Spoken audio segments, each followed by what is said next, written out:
is not true that hurricanes begin off the coast of West Africa. Hurricanes begin deep in the land mass of Africa itself. We are talking about those tropical cyclones that sweep through and destroy the things and sometimes the lives of people in the Caribbean and eastern coasts of the Americas, mainly Central and North America. The temperature differences in two streams of overland winds create energy when they collide near the West African coast after their journey across North Africa, the Sahel, and to Guinea. When these winds hit the Atlantic, they are already locked in a whirling dance, transformed in full communion. These conditions do not disappear and reappear. They are always present and at work like gods. It is only when the annual conditions are right, aligned, that the signal is received.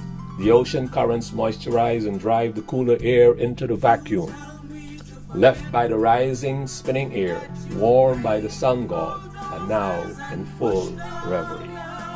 The same simple equation, repeated again and again, sets out towards the new world in a rage.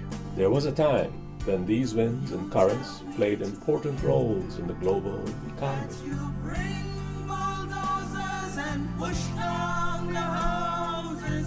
Gone are the days when men transported captured Africans across that same path.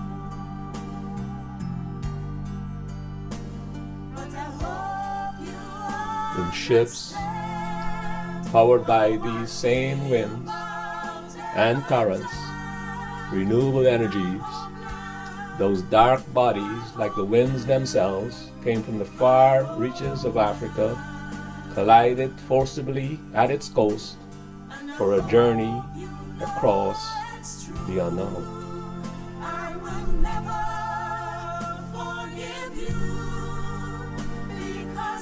At that time, that trip would not be possible at any other way except by the power of wind and water. The purpose was to provide unpaid labor to the plantation system that drove the Industrial Revolution and increased the wealth of a few.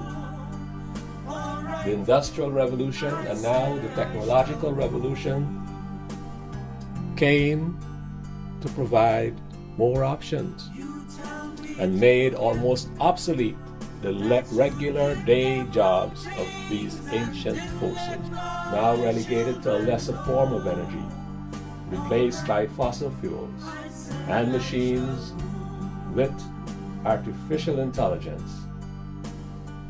They had to go back to the old difficult task of turning a few fish into thousands and watering vineyards for wine. They would bring sands from the feet of the pyramids, the Sudan, and the plains of Adwa to its cousins that fed the giant trees of the Amazon with rain messages,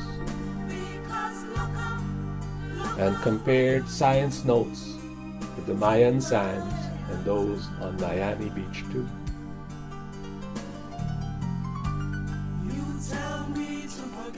All tasks made difficult and ordinary by the insurgent gods with their desire to mine the depths of the oceans, parts of Europe as they did the depths of Africa and everywhere else.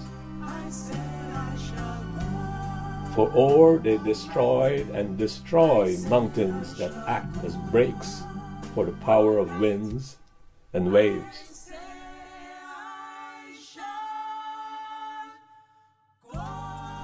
Exposing secrets buried for another time.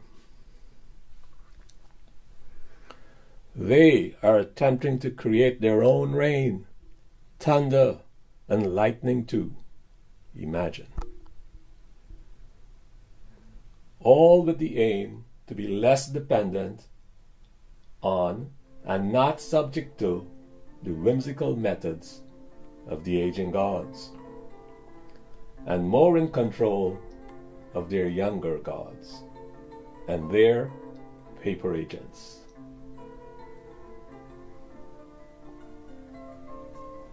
Green with envy, and all the time preparing a red hell. We resisted then and do now. Instead of submission to the abuses, some would sacrifice themselves to the very gods. Sun, wind, and wave. The slavers built nets around the ships to avoid self-sacrifice.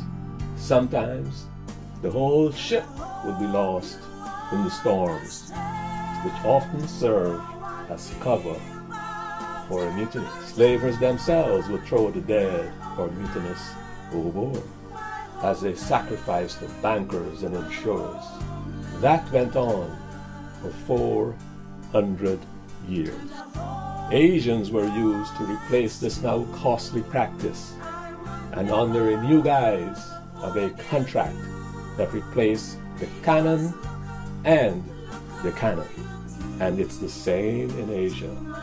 It's everywhere. The Industrial Revolution replaced the unfree source of renewable energy with fossil fuels. It is now studied science. Fossil fuels are heating the planet. The desert winds are warmer, as is the currents of Africa, and the conditions more frequent for a time to dance. More and more, it seems, those gods want to remind us of what they can do and how important they were once, or maybe still. Like the winds, Africans have become surplus labor in this system. They are not alone in this respect. All humanity is at risk. The monetization of humans began then and has not stopped. Africans face the brunt of it as chattel, but the system of monopoly capital respects no people and respects less their gods and even less their trees and animals,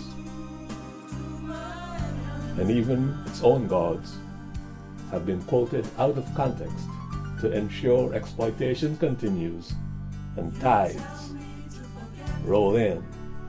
A new battle looms.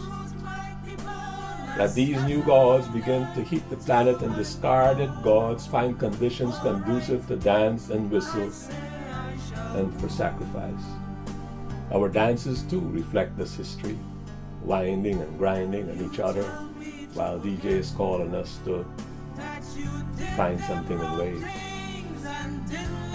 The hurricanes are coming with increased frequency and might and reach, crashing down the structures built and owned by the banks and insurance companies that built and owned the early ships and claim to own people too.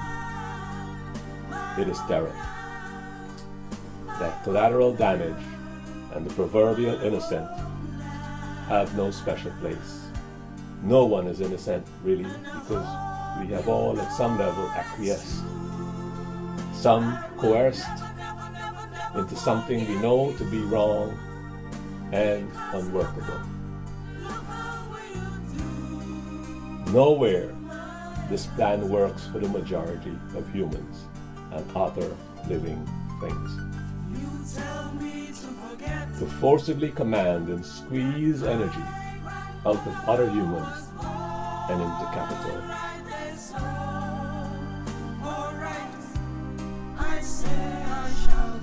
We are drowning again today in the Mediterranean Sea this time, forced to leave home because Africa never recovered from the last human traffickers. The land is dry, food and work scarce. They flee in rickety boats through a new network of human traffickers in hope for the new gods will smile.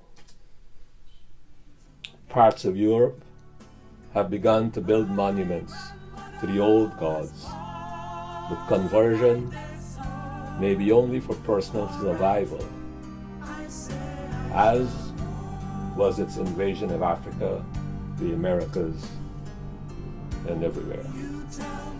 As each storm approaches, I watch those long lines of cars snake across the highway built with petroleum, fleeing the wraths of the old gods, using petroleum, thirsty, with only a scarce drink of oil between its human cargo, higher ground, and their end.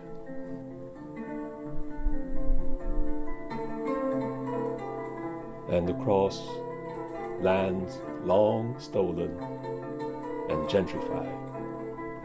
For that to happen, this has to happen. Know that unless we bow to the feet of the sun, the wind, and the wave as our energy, our life, no ground would be high enough to save us.